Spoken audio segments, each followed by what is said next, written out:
maka dinyatakan lulus dengan menggunakan nilai akhir paling tinggi ya. Jadi Bapak Ibu sekalian, ini ada seleksi kompetensi 1 dan seleksi kompetensi 2. Nah, ini pasti Bapak Ibu sekalian yang kemarin sudah lulus passing grade itu mau tes lagi atau tidak. Nah, kita akan coba sajikan informasi yang tentu akan bermanfaat untuk Bapak Ibu sekalian.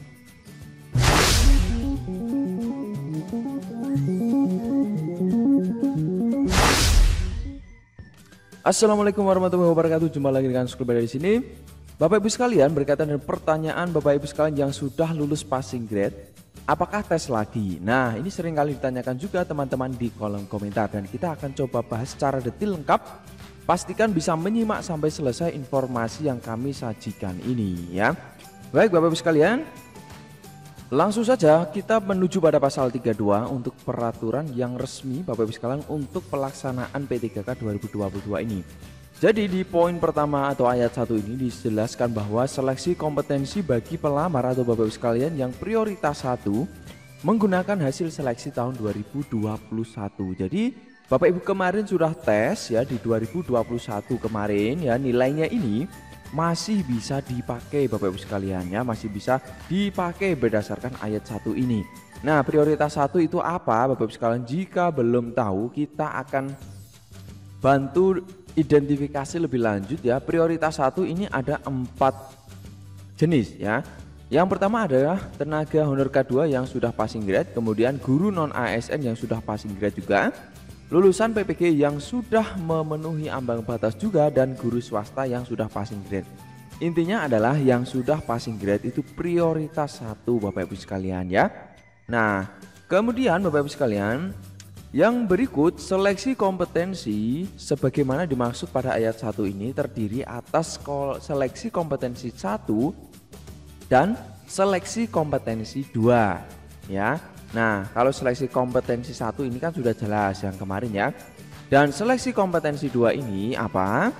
Dalam hal pelamar sebagaimana dimaksud pada ayat 1 ini, Bapak Ibu sekalian, ayat 1 ini mengikuti seleksi kompetensi 1 dan seleksi kompetensi 2 ya. Jadi seleksi kompetensi 1 Bapak Ibu sekalian sudah mengikuti kemarin, dan mengikuti lagi kompetensi 2. Hasil yang digunakan mengikuti ketentuannya adalah seperti ini Bapak Ibu sekalian ya.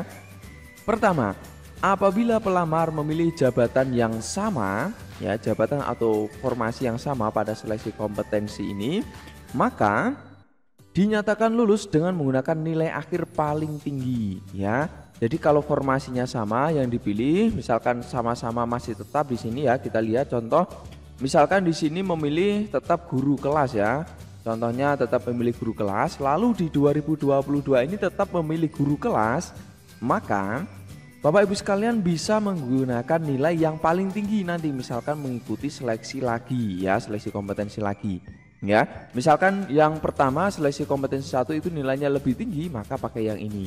Kalau yang kedua lebih tinggi, maka pakai yang ini.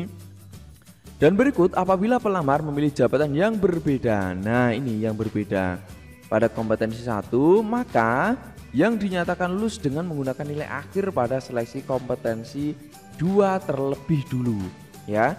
Nah, berarti ini sudah jelas redaksinya, kompetensi 2 terlebih dahulu baru kompetensi 1. Dengan kata lain, Bapak Ibu sekalian misalkan kemarin memilih guru kelas, lalu di 2022 ini mungkin memilih guru IPA misalkan, maka dipakai kompetensi 2 dulu, lalu baru digunakan kompetensi 1, begitu Bapak Ibu sekalian ya. Nah, itu yang berikut juga Bapak Ibu sekalian, seleksi kompetensi bagi pelamar prioritas 2 dan pelamar prioritas 3 dilakukan dengan menilai kesesuaian ini Bapak Ibu sekalian ya. Kesesuaian kualifikasi akademik, kompetensi kinerja, dan pemeriksaan latar belakang. Tapi kita lebih fokus ya. Jadi di sini Bapak Ibu sekalian ya, ada seleksi kompetensi 1 dan 2.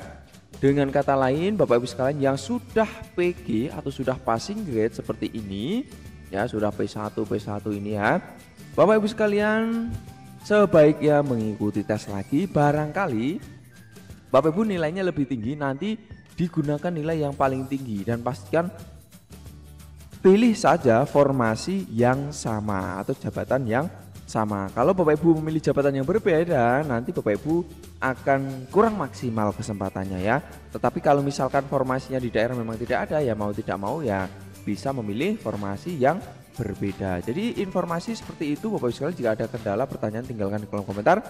Ikuti terus update dari Schoolpedia, nanti kami akan bedah tahap demi tahap informasi P3K. Assalamualaikum warahmatullahi wabarakatuh. Subscribe, like video ini ya.